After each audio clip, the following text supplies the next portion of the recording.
ನಮಸ್ತೆ ವೀಕ್ಷಕರೇ, ಈ ದಿನದ ಸ್ಪೆಷಲ್ಲು ಹೋಮ್ ಮೇಡ್ ಬಿಸ್ಕಿಟ್ ಆಗಿರುತ್ತೆ. ಕೇವಲ 4 ಪದಾರ್ಥಗಳನ್ನು ಬಳಸಿಕೊಂಡು ಹೇಗೆ ಮಾಡೋದೆಂದು ನೋಡಿಕೊಂಡು ಬರೋಣ.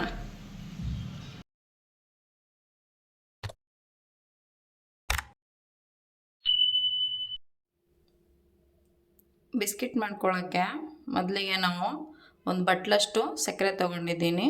ಮೆಜರ್ಮೆಂಟು ನೋಡಿ, ಬಟ್ಲು ಅಳತೆನೇ ತೊಗೋರಿ.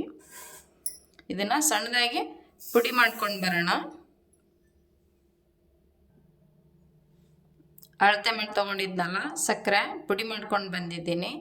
ಇವಾಗ ನಾವು ಅಳತೆ ಮಾಡ್ಕೋಬೇಕಾಗಿರೋದು ಈ ಅದೇ ಬಟ್ಲ ಅಳತೆನೇ ಇದು.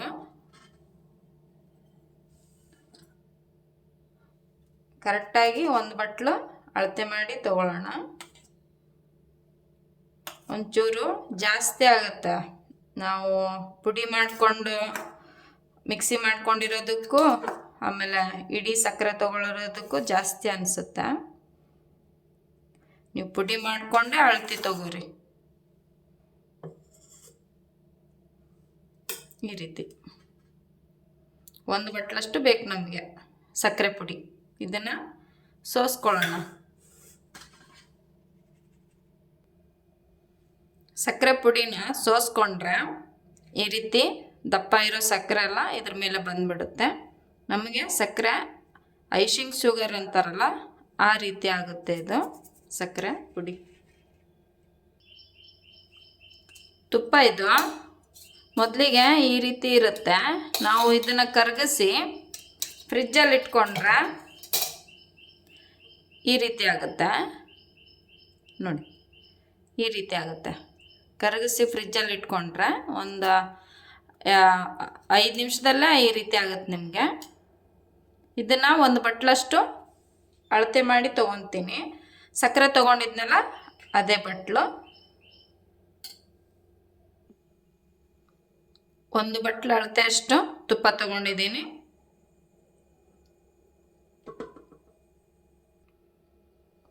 ಇದನ್ನು ಚೆನ್ನಾಗಿ ಕೈಲಿಂದನೇ ನಾವು ಈ ರೀತಿ ಮಿಕ್ಸ್ ಮಾಡ್ಕೊಳ್ಳೋಣ. ಕೈಲಿಂದನೇ ತುಪ್ಪ ಸಕ್ಕರೆ ಜೊತೆ, ಸಕ್ಕರೆ ಕರಗುತ್ತೆ ತುಪ್ಪ ಜೊತೆ ಸೇರಿಕೊಂಡಾಗ.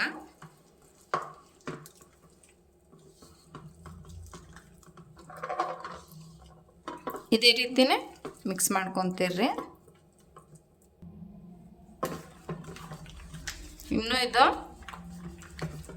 ಇನ್ನೊಂದು ಸ್ವಲ್ಪ ಕ್ರೀಮ್ ಕಲರ್ ಬರುತ್ತೆ, ಅಲ್ಲಿ ತನಕನೂ ಈ ರೀತಿನೇ ಮಿಕ್ಸ್ ಮಾಡ್ಕೊರಿ.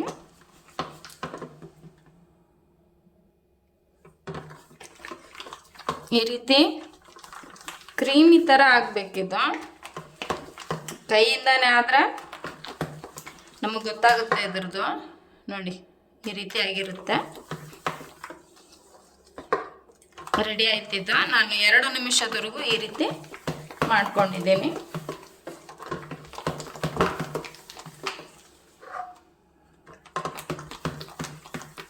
ನೋಡಿ ಈ ರೀತಿ ಕ್ರೀಮಿ ರೀತಿ ಆಗಬೇಕು.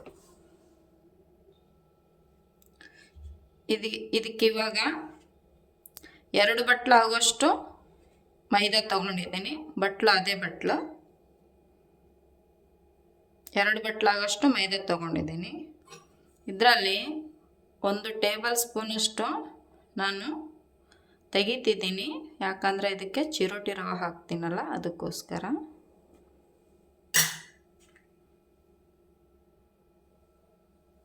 ಚಿರೋಟಿ ರವೆ ಇದು ಇವಾಗ ಮೈದಾ ಟೆಸ್ಟ್ ತೆಗ್ದೀವಲ್ಲ ಅಷ್ಟೇ, ಟೇಬಲ್ ಸ್ಪೂನಲ್ಲಿ ಅಷ್ಟೇ ಹಾಕ್ತಾಯಿದ್ದೀನಿ ಚಿರೋಟಿ ರವೆನ. ಇವಾಗ ಸಾಣಿಸ್ಕೊಳ್ಳೋಣ ಚೆನ್ನಾಗಿ. ಇದು ಬೇಕಿಂಗ್ ಪೌಡ್ರು. ಇದನ್ನು 3/4 ಟೀ ಸ್ಪೂನಷ್ಟು ತೊಗೊಂಡಿದ್ದೀನಿ ನಾನು. ಬೇಕಿಂಗ್ ಪೌಡ್ರ್ ಇದು ಕಿರಾಣಿ ಅಂಗಡಿಲಿ ಹೋಗಿ ಕೇಳಿದರೆ ಸಿಗ್ತವೆ. ಇದನ್ನು ಕೂಡ ಸೋಸ್ಕೊಂಡಿದ್ದೀನಿ. 1 ಚಿಟಿಕೆ ಆಗುವಷ್ಟು ಉಪ್ಪು ತೊಗೊಂಡಿದ್ದೀನಿ. ಇವಾಗ ಇದನ್ನು ನಾವು ಗುಲಾಬ್ ಜಾಮ್ ಯಾವ ರೀತಿ ಹಿಟ್ಟು ಕಲಿಸ್ತೀವಲ್ಲ ಅದೇ ರೀತಿನೇ ಹಿಟ್ಟು ಕಲಿಸ್ಬೇಕು. ಇದನ್ನು ನಾದಬಾರ್ದು.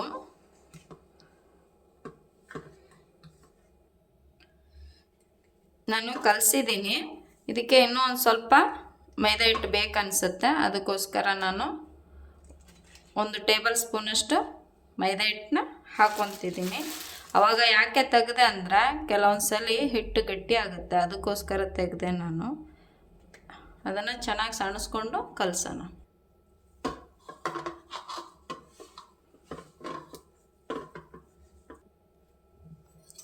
ಇದಕ್ಕೆ ನಾವು ವೆನಿಲಾ ಎಸೆನ್ಸ್ ಹಾಕ್ಕೊತಿದ್ದೀನಿ. 1/4 ಟೀ ಸ್ಪೂನಷ್ಟು ಹಾಕ್ಕೊತಿದ್ದೀನಿ. ನೀವು ಏಲಕ್ಕಿ ಪುಡಿ ಕೂಡ ಕುಟ್ಟಿಬಿಟ್ಟು ಹಾಕೋಬೋದು, ವೆನಿಲಾ ಎಸೆನ್ಸ್ ಇಲ್ಲ ಅಂದರೆ. ಎಲ್ಲನೂ ಈ ರೀತಿ ಕಲಸ್ಕೊಂಡಾದ್ಮೇಲೆ ಇದನ್ನು ಈ ರೀತಿ ಇರಬೇಕು. ಇದ್ರದ್ದು ನೋಡಿ ಹೀಗಿರಬೇಕು. ಒಂದು ಉಂಡೆ ಮಾಡಿಕೊಂಡು ಮುಚ್ಚಿ 10 ನಿಮಿಷ ಇದಕ್ಕೆ ರೆಸ್ಟ್ ಕೊಡೋಣ. ಉರಿ ಮೀಡಿಯಮಲ್ಲಿ ಇಟ್ಕೋರಿ. ಅದ್ರ ಮೇಲೆ ಕಬ್ಬಿಣ ಹಂಚಿದು ರೊಟ್ಟಿ ಮಾಡೋ ಹಂಚು ಇದನ್ನ ಇಟ್ಕೊಂಡಿದ್ದೀನಿ. ಅದ್ರ ಮೇಲೆ ಈ ರೀತಿ ಒಂದು ಸ್ಟ್ಯಾಂಡು ಅಥವಾ ಪ್ಲೇಟ್ ಆದರೂ ಇಟ್ಕೋರಿ. ಈ ರೀತಿ ಇದು ಕಾಯ್ತಾ ಇರಲಿ. ಈ ಥರ ಒಂದು ಪ್ಲೇಟ್ ತೊಗೋರಿ ಯಾವುದಾದ್ರೂ. ಅದಕ್ಕೆ ಒಂಚೂರು ತುಪ್ಪ ಹಾಕ್ತಾಯಿದ್ದೀನಿ. ತುಪ್ಪನ ನೀಟಾಗಿ ಸವರ್ಕೊತೀನಿ. ತುಪ್ಪ ಸವರಿಟ್ಕೊಂಡಿರೋ ಪ್ಲೇಟಿಗೆ ಒಂಚೂರು ಮೈದಾ ಹಿಟ್ಟನ್ನ ಡಸ್ಟಿಂಗ್ ಮಾಡ್ಕೊತೀನಿ. ಇದು ಯಾಕೆ ಮಾಡ್ಕೋಬೇಕಂದ್ರೆ ಬಟರ್ ಪೇಪರ್ ಇಲ್ಲದೆ ಇರೋರು ಈ ರೀತಿ ಮಾಡ್ಕೋಬೋದು. ಬಿಸ್ಕಿಟ್ಟು ಈ ಪ್ಲೇಟಿಗೆ ಅಂಟ್ಕೊಳ್ಳೋದಿಲ್ಲ, ಅದಕ್ಕೋಸ್ಕರ ಮಾಡ್ಕೊಳ್ಳೋದು.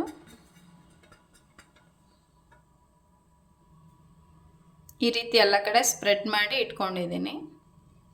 10 ನಿಮಿಷದವರೆಗೂ ಮುಚ್ಚಿಟ್ಕೊಂಡಿರೋಂಥ ಹಿಟ್ಟನ್ನ ತಗೊಂಡು ಒಂದೊಂದಾಗಿ ಉಂಡೆಗಳನ್ನಾಗಿ ಮಾಡ್ಕೋಬೇಕು.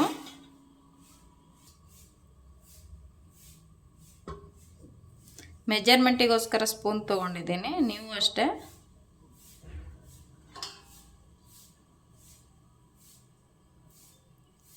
ಇಷ್ಟೇ ಮಾಡ್ಕೊರಿ.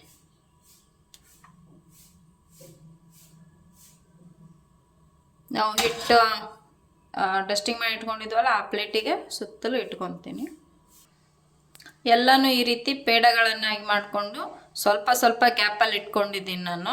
ಅದ್ರ ಮೇಲೆ ಇವಾಗ ಒಂದು ಚೂರೇ ಪಿಸ್ತಾನ ಹಾಕ್ಕೊತೀನಿ.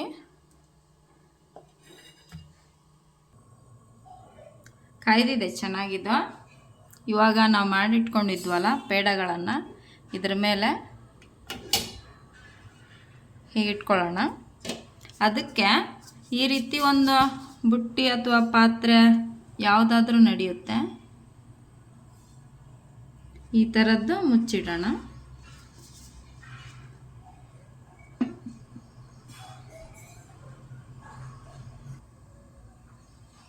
ಪೂರ ಕವರ್ ಆಗಬೇಕಿದ್ದು.